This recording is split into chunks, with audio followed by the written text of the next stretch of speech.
Hello guys, ayan, so ito na po yung pangatlong area namin.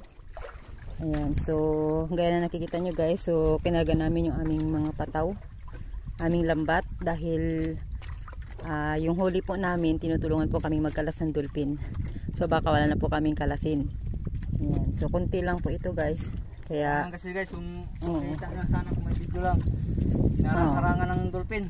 Yung dolphin, ganda sana kanina, kaso guys yung video namin is cellphone lang, so mahirap, dalawa lang kasi kami, wala pa kaming mga na pang clip. Sana itong huli ngayon. Oo. Marami sana, kaya lang kinarangan ng dolphin.